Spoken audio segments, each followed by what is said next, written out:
Hello and welcome to The Goggle, where we challenge and, if necessary, destroy media narratives. Well, the United States found itself with egg on its face at the United Nations at the end of last week.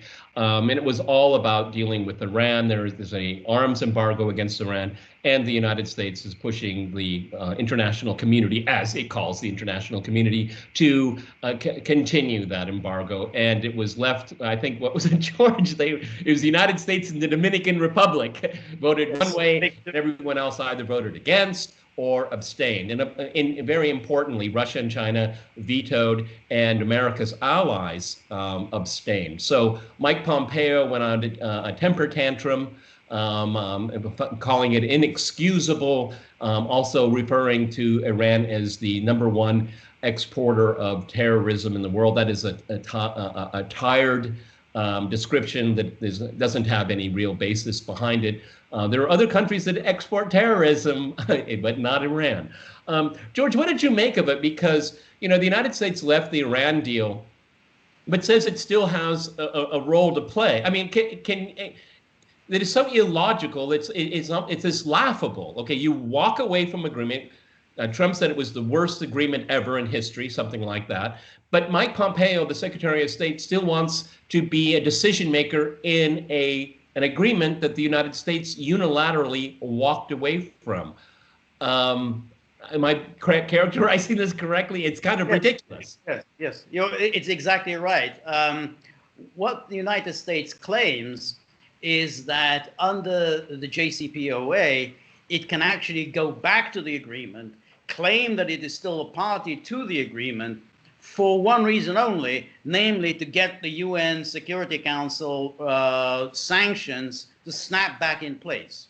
So that's all they're insisting on. We're going to go back to the JCPOA only to then go to the UN Security Council and demand that the sanctions be snapped into place. So this is kind of akin to you get divorced and then you decide I want to undivorce because I want to use your bank account. And once I got your bank account, we're divorced again. Is that a fair analogy? That's exactly it. Now, the legality of this is extremely dubious. And moreover, really, what the vote yesterday demonstrated is the United States really has no support from anyone. I mean, if all you can get is the Dominican Republic to vote with you, and your close allies, the United Kingdom, France, Germany, don't go along with you, then you're in a lot of trouble.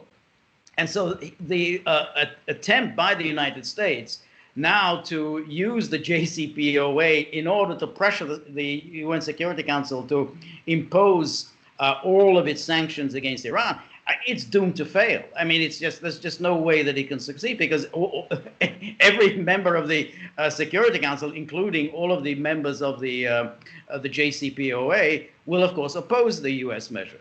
But you know, in times earlier, if a major country like that was pushing for a resolution at the United Nations Security Council knew it was going to fail and miserably fail, you would never go through the process. It seems to me that this is a lack of maturity, the lack of diplomatic finesse. I mean, it's just like stomp your foot and you have to do what you're told to do.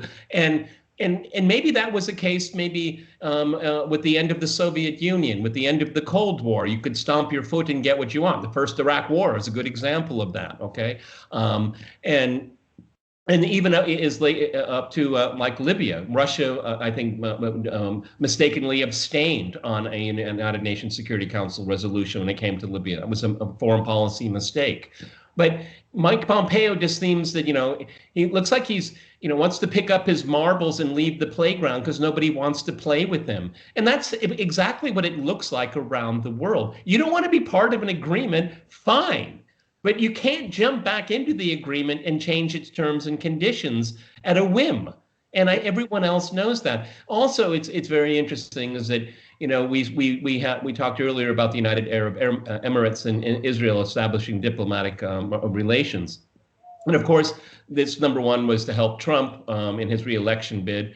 and it was a message to Iran. But it's not a message that is resonating because many countries, more and more countries in the Middle East, are dealing with Iran. So there is no real coalition here outside of major figures that have access to the media that drum up a completely different narrative about the reality on the ground. Go ahead, George. Yes.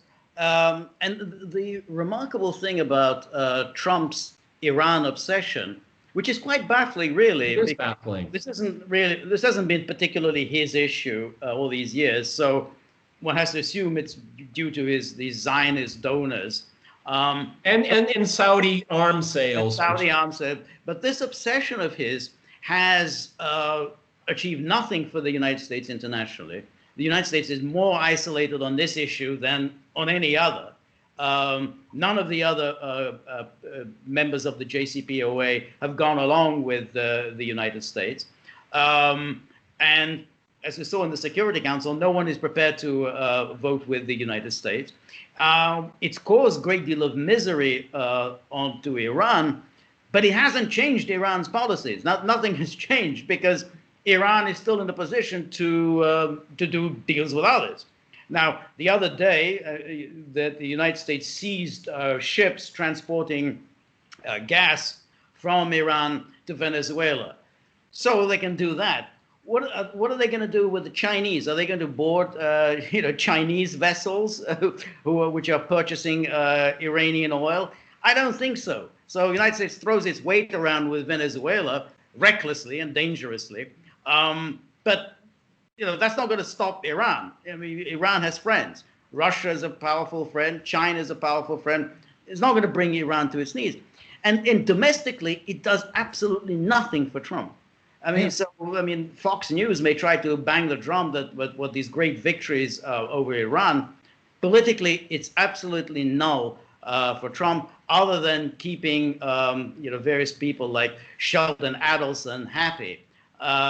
But the neoconservatives hate Trump just as much as they've always hated him. The interesting thing it's mentioned all the time is that Trump is alienating our allies.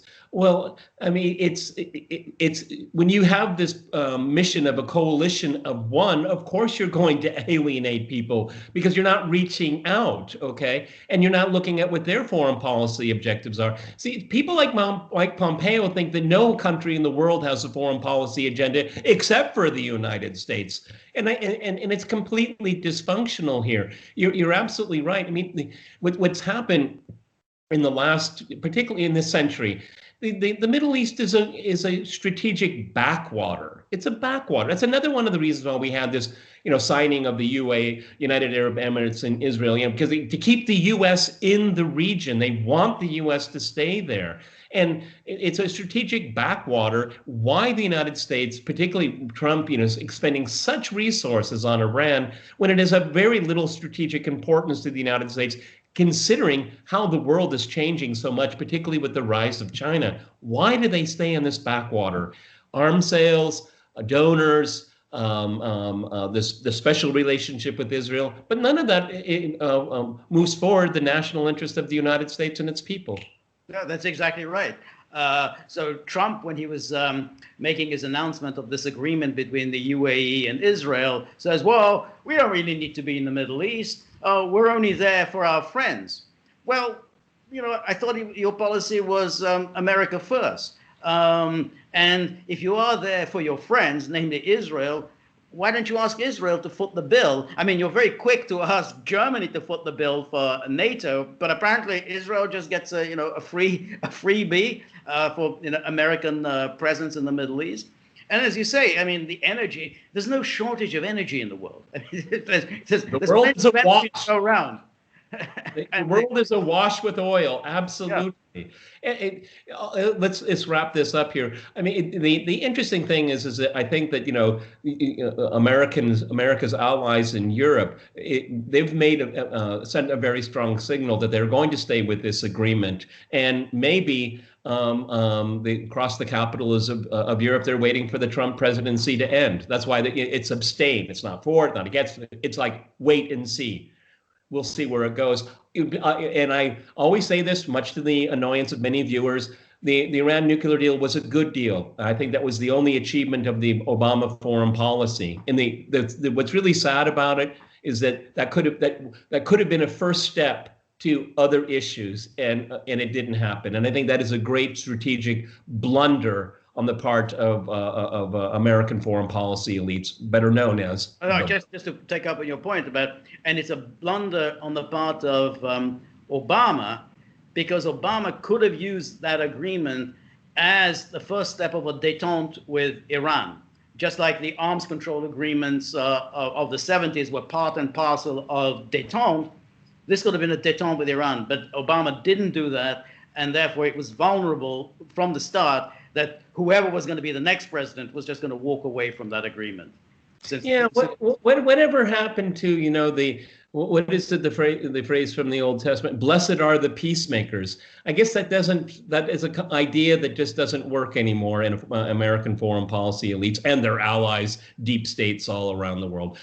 I think fascinating discussion. We're going to keep our eye on it. I want everyone to like, share, and subscribe to this channel, The Gaggle. Thank you very much, George, and we'll see you guys all very soon.